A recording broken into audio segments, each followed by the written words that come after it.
मोकामा का फिर से रुख कर रही हूँ। ऋषिकेश हमारे साथ वहां बने हुए हैं। ऋषिकेश, अब अनंत सिंह की गिरफ्तारी के बाद से जंगल राज की बहस है, भी किस दिशा की तरफ ये मूर्ति नजर आएगी? किसके लिए फायदा, किसके लिए ये नुकसान देता नजर आएगा? ऋषिकेश, पढ़ रहा हूँ, राम मनोहर लोहिया के बारे में पढ़ रहा हूँ, तो इन लोगों के बारे में पढ़ रहा हूँ, क्योंकि जिनके बारे में पढ़ रहा हूँ उनके बारे में उनके जो विचार थे। ऋषिकेश, आवाज नहीं पहुंच रही, मुझे लग रहा है।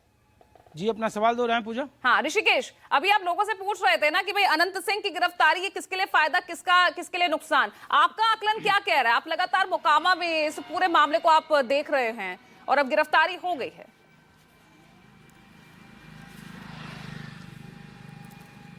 पूजा, देखिए, मोकामा का विधानसभा चुनाव अनंत सिंह के बाहर जब कल वो रोड शो कर रहे थे, हाँ। पूरे दिन जिस जगह पर मैं खड़ा हूं, जिस बाजार में मैं खड़ा हूं और जहां वीणा देवी वो कर रही थी, तो जितना ज्यादा मोकामा में थाना के बाहर अनंत सिंह बाहर घूम रहे थे, उतना ही मोकामा में जो लड़ाई थी वो अगड़ा बनाम पिछड़ा का रूप ले रही थी। वीणा देवी के काफिले पर पथराव या दो गुटों के बीच में झड़प, और जो अनंत सिंह के कट्टर समर्थक माने जाते थे पूजा, मैं जहां पर हूं, नगर निगम का इलाका है, 45,000 यहाँ आसपास वोट है, और जो टाल क्षेत्र है जहां 65,000 के आसपास वोट है, जो अनंत सिंह का गढ़ था। अनंत सिंह ऐसे इकलौते नेता थे जिनके पास सभी जात उनको वोट करते थे, और यही उनकी ताकत भी थी। लेकिन इस घटना के बाद यहाँ के कई सारे बस्तियों में जो पिछड़ी बस्तियां हैं, जो अति पिछड़ा बस्तियां, और जो धानुक बिरादरी के जो वोट है, जो यहाँ पे 22-24 हजार है और निर्णायक है। और आपको हैरानी होगी पूजा कि आप यहाँ पासवान के कई सारे टोला हैं जिनके नेता चिराग पासवान तथा कथित तौर पर चले जाते हैं, उन लोगों में भी इस घटना को लेकर नाराजगी थी। और अनंत सिंह जिस तरीके से बाहर घूम रहे थे, लोग कह रहे थे कि कानून कहाँ है, चुनाव आयोग क्या कर रहा है, एक आदमी 50-50 गाड़ी लेकर घूम रहा है, उनके लोग हथियार लेकर घूम रहे हैं।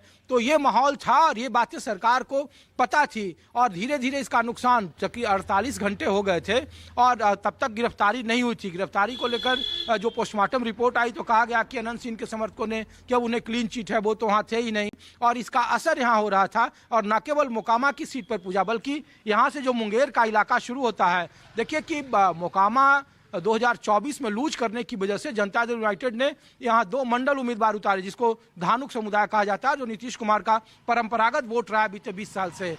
और इसका असर न केवल सिर्फ यहाँ, बल्कि बगल में बाढ़ था, बख्तियारपुर था, इधर से आप मुंगेर चले जाए, जमालपुर है, सूर्यगढ़ा है, फिर उसके बाद शेखपुरा चले जाए, बरबीघा चले जाए, नवादा चले जाए, जहाँ से अशोक महतो और उनकी पत्नी यहाँ से लोकसभा का चुनाव लड़ी थी। तो इन इलाकों में गोलबंदी अगड़ा बनाम पिछड़ा की हो गई थी। और अब भी देखिए गिरफ्तारी के बाद कितना वो बदला है ये नहीं पता है, लेकिन मोकामा में आप किसी से पूछ लीजिए, राजनीतिक तौर पर सीधे तौर पर जवाब नहीं देंगे जो न्यूट्रल लोग हैं। हाँ, या तो वो समर्थक होंगे या फिर दृढ़ विरोधी होंगे। तो जो अनंत सिंह यहाँ से चुनाव 35,000 से जीतते थे, जो अनंत सिंह यहाँ से चुनाव 25,000 से जीतते थे, और बाई इलेक्शन में तमाम परिस्थिति खराब होने के बावजूद जो अनंत सिंह 13,000 से चुनाव जीते थे, उन अनंत सिंह के लिए इस बार का चुनाव अगर अगड़ा बनाम पिछड़ा जो दिख रहा है ग्राउंड पर, अगर ऐसा हुआ तो फिर अनंत सिंह की लड़ाई ये काफी नजदीक लड़ाई हो जाएगी, बेहद नजदीक लड़ाई। 4 या 5,000 का अंतर जो मैं समझ पा रहा हूँ अभी, हालांकि वोटिंग में 3 दिनों का वक्त है। तो ये केवल सिर्फ मोकामा नहीं, बल्कि मोकामा के इस आसपास की वजह से, घटना की वजह से जो ध्रुवीकरण हुआ है, वो ध्रुवीकरण एनडीए के खिलाफ जाता हुआ दिख रहा है। कितना वो वोट में तब्दील होगा नहीं होगा, क्योंकि मैं जहां हूं वहां से कुछ देर में ही तेजस्वी यादव की सभा होने वाली है मोकामा में, और इसका क्या असर होगा ये भी देखने वाली बात होगी। हमने जो वीणा देवी कैंडिडेट है उनसे पूछा कि आप क्यों जन सुराज के समर्थक और उनके प्रचार में शामिल दुलालचंद यादव के शव यात्रा में शामिल हुई, तो उन्होंने कहा कि वो इलाके में घूम रही थी और उनके समर्थक, उनके गांव के लोग बहुत सारे उनके समर्थक रहे थे, लिहाजा वो सांत्वना देने गए थे।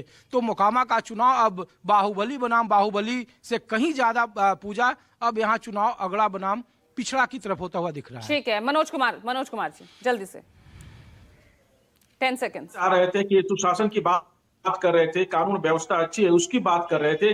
जब इलेक्शन कमीशन ऑफ इंडिया 10 गाड़ियों को परमिशन देता है तो 40 गाड़ियां घूम रही थी, उसके बाद रिटर्निंग ऑफिसर ऑब्जर्वर्स इच पास को नोटिफाई करके बंद क्यों नहीं कराया? जब ये घटना बिल्कुल कई ऐसे सवाल हैं जिसको लेकर अभी भी जो है आर पार की राजनीति यहाँ देखने को मिल रही है। बहुत बहुत शुक्रिया आप सभी का आज भी रोक टोक में जुड़ने के लिए। नमस्कार।